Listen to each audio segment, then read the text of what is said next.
तो रावण के उसमें गया कि मैं समझी करा देता हूँ कि बता कि सिर्फ सीधा सा काम है कि आप सीता मैया को वापस कर दो, नहीं तो इतना बड़ा युद्ध करेंगे, इतना खून खराबा होगा। तो उसने माना ही नहीं, मैं तो नहीं मान सकता।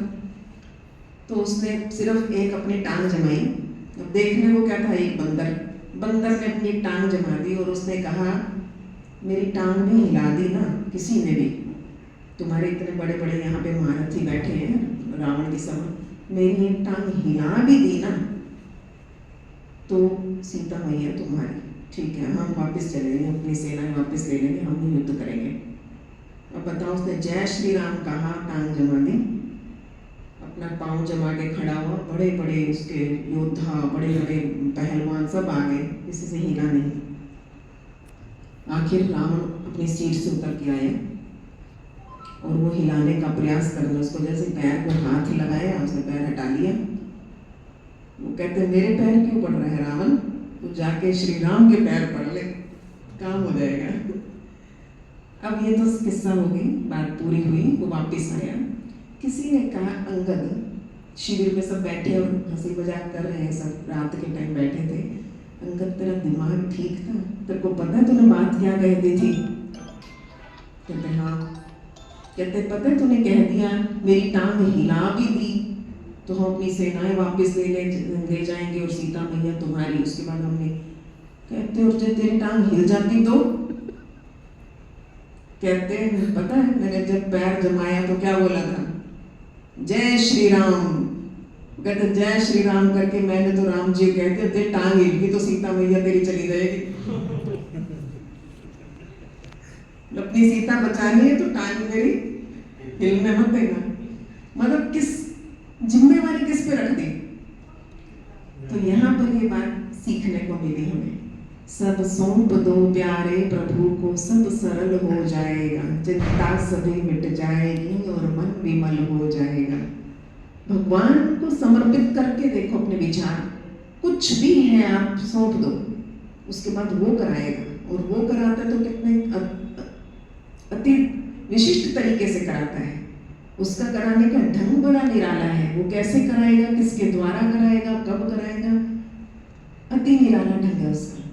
और कैसे कैसे होता जाएगा, बस साक्षी होकर देखे जाओ, मन बुद्धि पे कभी बोझ ना रखो। इसलिए यहाँ पे आने वाले इतने लोग हैं, चंडीगढ़ जैसे शहर में लोग कहते हैं नींद नहीं आती, पीछे इलाज चल रहा, इतने साल से इतनी फाइलें, इतनी दवाइयाँ ला के में दिखाते हैं, नींद नहीं आती।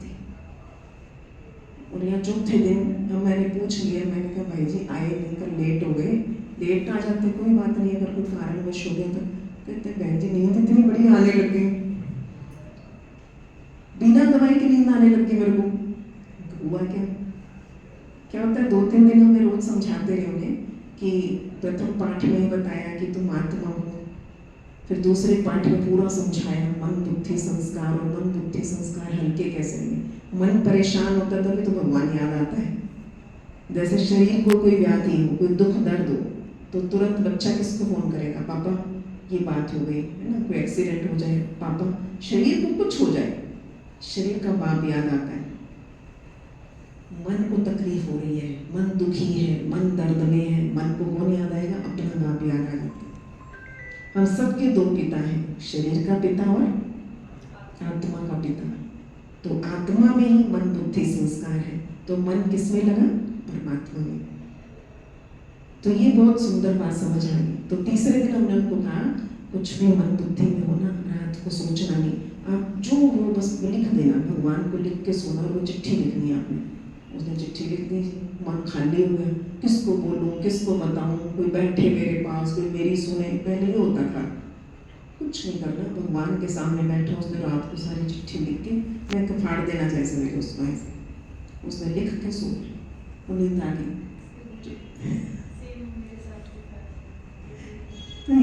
तो ये यहाँ सीखने को मिलता है, ये यही सीखने को मिलता है। बड़े बड़े साइकोलॉजिस्ट वहाँ हजारों रुपए लेते हैं, बंदे की सिर्फ दुविधा सुनते हैं, समस्या सुनते हैं, सुनने का 1000 रुपए लेते हैं वहाँ पे चंडीगढ़ में। बताओ, नाम दे दिए, भगवान से बड़ा साइकेट्रिस्ट कोई नहीं है। वो क्या कर रहा है, वो कहता है सारी चिंताएं, सारे बोझ, सारे दुख दर्द मुझे दे दे, निश्चिंत हो जा। सागर है वो। हम हर बात में क्या कहते हैं? ज्ञान का सागर, प्यार का सागर, शांति का सागर। जब उसको सागर कह दिया ना तो सागर में सब बह जाएगा। आपने चिंताएं, दुख की सब पोटली डाल दो उसमें।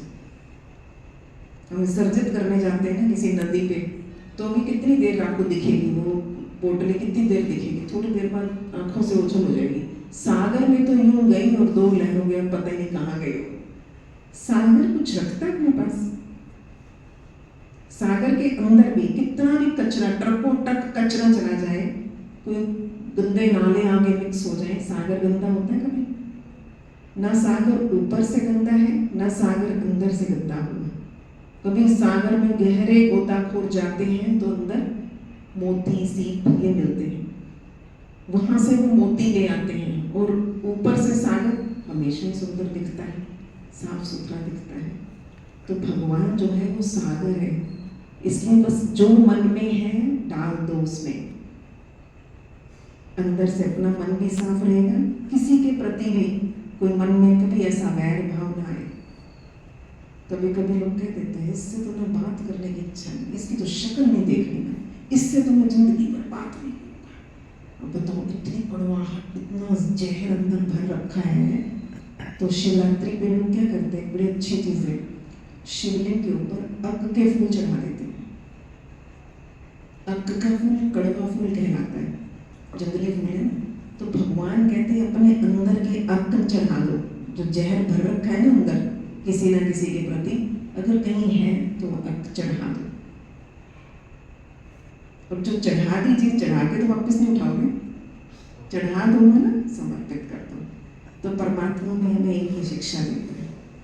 तो इस तरह से जीवन आसान हो जाता है।